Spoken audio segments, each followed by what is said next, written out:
Dallas Cowboys Executive Vice President Stephen Jones. Good afternoon, sir.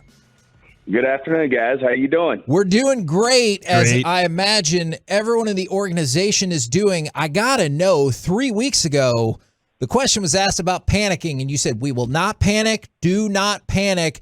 That being said, could you have envisioned a path to 3-1? Because I admit I did not.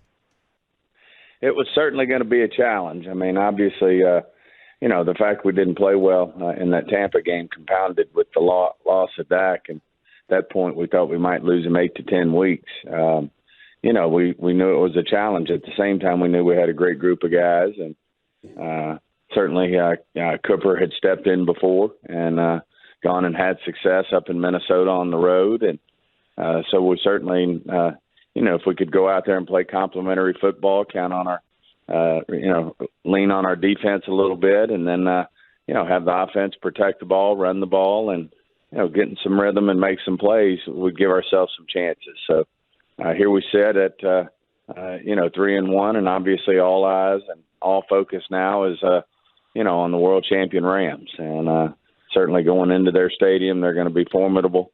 One of the best football players in football, if not the best, and Aaron Donald, and certainly somebody we're all proud of here from Highland Park, Matthew Stafford. What a great career he's had.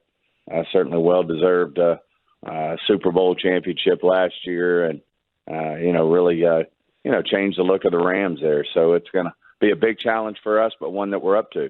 Stephen, McCarthy said that this team would probably like to be more wide open like they were last year, more explosive, but they're playing the kind of football that they have to play at this moment. Is that kind of a good assessment, that there is a different brand of offense that this team can play with Dak?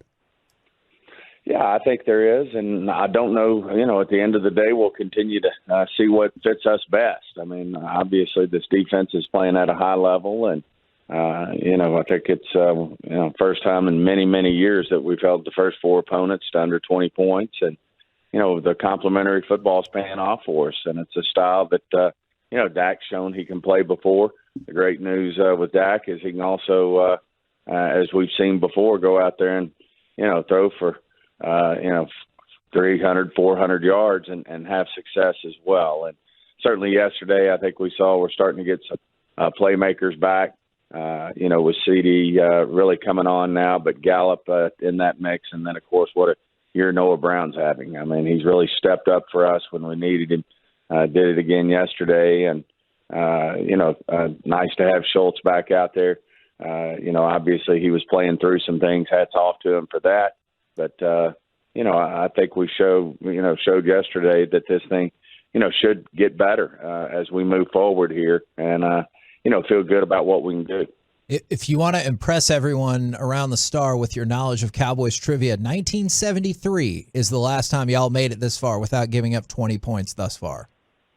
Well, that's a good I knew it was in that 50-year range, so what a feat.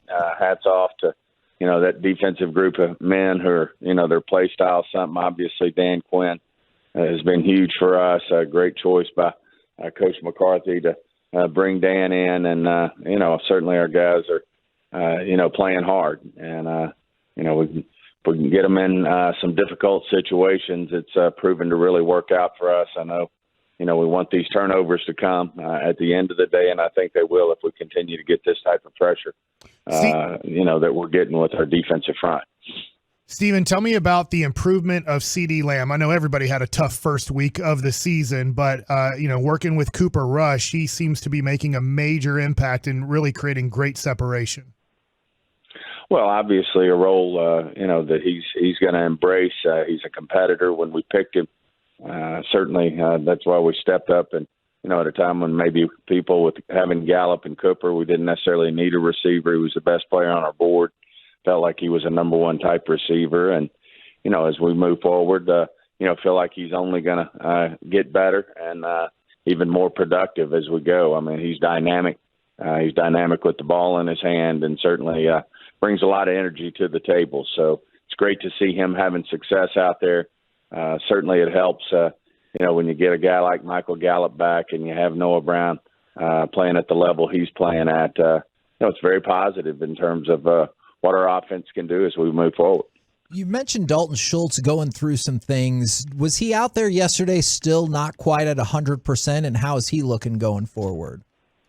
Well, I always say there's very few players, once you get about 3, 4, 5 games into the season, that are 100%. I mean, the game's physical. Everybody's got different things. His is well documented there with his knee. He's a competitor. He wants to be out there helping his team. We've had players, that's just what they do. And, they're unbelievably tough, and what they're willing to go through to help their teammates and their brothers out. And, I'm just impressed with what Dalton did yesterday. And I know, certainly we're not going to put him out there if he's in harm's way, but I think he'll do nothing but, get better as we move forward. And he's certainly a guy that we count on to move the chains. DeMarcus Lawrence had 7 pressures against the Giants and then 9 pressures against Washington. And, Stephen, it looks like we're seeing the best version of DeMarcus, or Tank, that we've seen in quite some time, maybe his entire career at this point, even though the sacks aren't just racking up all the time. He got 3 against New York. Yeah. That was awesome. But the pressure is there. Talk a little bit about what he's gone through to get to where he is right now again. Well, he's in that same breath of the guys I'm talking about, guys that go out there in spite of not always being 100%. Zeke Elliott comes to mind, in terms of guys who in the past have played through things just to be there and compete and for their teammates. And certainly D-Law falls into that category. He's just a warrior. And certainly I think having all the complementary pieces around him, he's benefiting from. Having a Micah, having a Fowler, having a Dorrance Armstrong, having Osa, all those guys, Gallimore, Tristan, they're all coming. And I think that just helps in terms of any one team being able to focus on any one guy. And certainly now Micah's drawing quite a bit of attention, but, hats off to DeMarcus Lawrence and everything that he stands for.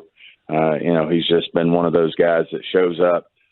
He's available when maybe a lot of others wouldn't be in his situation, and just have nothing but respect for him. Donovan Wilson and Dante Fowler are 2 other players that I feel like Wilson is starting to get more attention, but what have you thought about the contributions of those 2 guys, one you brought in and one who's clearly been with the organization? Well, Dono is one of those guys who's so explosive, so physical with everything that he's about. And, he's another one, that, let him play 4 or 5 games, and he plays so physical that, he's played through in the past, some things when he wasn't 100%. But right now he's very healthy, and, you feel him all the time in terms of the plays that he's making out there. A great impact tackler for us, right there all the time with his explosiveness. And then Dante Fowler, obviously a top-round pick, a top 5 pick, and we've had success with that, like the Quins of the world. Bringing guys in who can help us out. And certainly Fowler's done that for us, falls right in line with these other guys, the Dorrance Armstrongs. And as you mentioned, DeMarcus Lawrence and Sam Williams, you're starting to feel him out there in terms of, his explosiveness, speed, and strength. And, those edge rushers, they're, doing a great job for us right now. And I think they'll continue all year, and certainly one of the strong points. But, I must say, if you go along the line there, whether it's the front 7, obviously bringing Barr in's been a big impact and allowed Micah to play that end more. I think our safeties are playing at a high level, and then the corners, as we saw yesterday, between AB and Diggs, and then you have a Bland step up when Jordan Lewis got hurt right before in the warm-ups. He steps up with a big pick. So, guys are doing a great job out there all the way around. There were a lot of questions, Stephen, last year whenever you got the Michael Gallup contract and that went through and everything, and then obviously moving on from Amari and where that receiver group was going to look, what it was going to look like and everything. But Gallup comes back and puts 2 great plays out on the table, man, with the touchdown, and that 3rd and 8 was huge. You've been a very patient man waiting for that guy to get back on the field and do this, and I think the patience has paid off there. Well, we know what Michael brings to the table, and certainly made a conscientious decision to go with him coming off an injury. But I was talking to Mike McCarthy last night, and he is a textbook vertical player, and he made 2 big plays. But what you don't see, which he's really good at, is drawing the penalty, pass if you will, interference, yeah. on pass interference. I mean, he knows how to go get the ball, go back into the defender and get it, and draw that flag, which is that's a talent, that's a skill set that a lot of players don't have. And if you throw that ball in his area, he's either going to come down with it or probably draw a PI penalty, which he did yesterday. And I think that's all because of the way his technique is in playing the long ball. So multiple layers to this question. Jordan Lewis, what's his status? And then Deron Bland was able to jump ahead of your second and third round picks. What has he been able to do to get that playing time?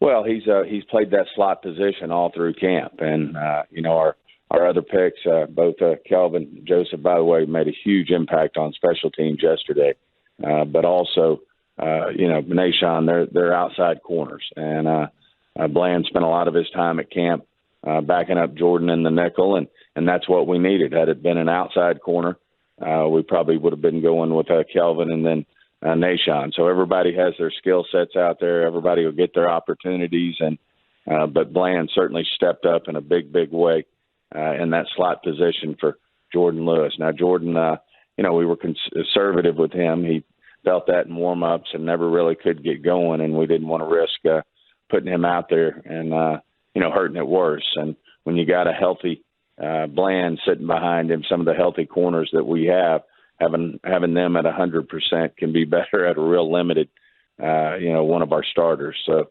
it's great to have this depth. As I mentioned, when you start to go down the defensive board, we just, we're fortunate to have that depth pretty much at all positions. So certainly I think has stepped up and done a great job there backing up Curse. Guys just keep next man up mentality and doing a great job doing it.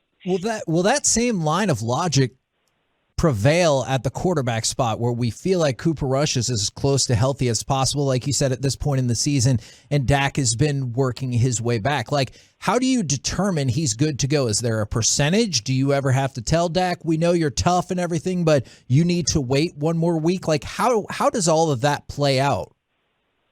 I think the biggest thing of all is Dak. I mean, Dak feeling like he can throw the ball at 100%. I mean, that's going to come down to being able to grip the ball, that thumb being able to, for him to grip the ball how he likes to grip it, to have the accuracy, to have the strength that he needs to make the throws that he needs to make, in a game to have success. And that'll all be dependent on how he feels. And certainly, that'll be the number one thing that we pay attention to here. Obviously, we won't put him out there if the bone weren't healed or there was a situation there. That is up to what the x-ray looks like, which we'll be looking at that this week as well. But certainly this is going to boil down, one, to how Dak feels when he grips it, and then two, being able to go out and practice and show us that he can spin it the way we all know he can spin it, throughout training camp. As I was on record as saying, I think he had the best camp that he's ever had, and just want to see him go out there and throw the ball around, before we put him in the game like that. At that point, you'll feel good that, he's ready to go. Not to say whatsoever that you would be reckless if there was a losing streak, but did the wins help make that decision easier? Like when you can go, hey, I know you think you're ready and you look like you're almost ready, but we've been winning, so you can wait one more week. Does that factor in at all? I don't think so. At the end of the day, this is all about when he thinks he can go. And when he thinks that he can, throw the football at a level that we need him to throw it at to have success and win football games. And certainly, you feel better about it, when he's not ready yet, that we've been able to have these wins. You don't want to be naive like that. I mean, you're certainly Cooper Rush and this team have all stepped up. All his teammates have stepped up and done their part to win 3 football games, and I'm sure it helps everybody. It helps Dak not push, not push is the wrong word for Dak Prescott, but not, do something that he knows he may not be quite ready yet to go. I mean, Michael Gallup made a conscious decision that he needed one more week, and I think it was a great decision. I mean, he obviously, you can see he wants to compete and get after it, and he needed to feel like he was 100% to go make the plays that he made yesterday. I think that's one of the great things about our staff, Britt Brown and Jim Maurer. We got two of the best in the business that really work through it with these guys on when the optimal time is for them to return. Well, we appreciate having you on every Monday, and as you can probably guess, we're all super excited around the Metroplex right now, so thank you very much, good sir. All right, guys. Great being on. Let's have a big week.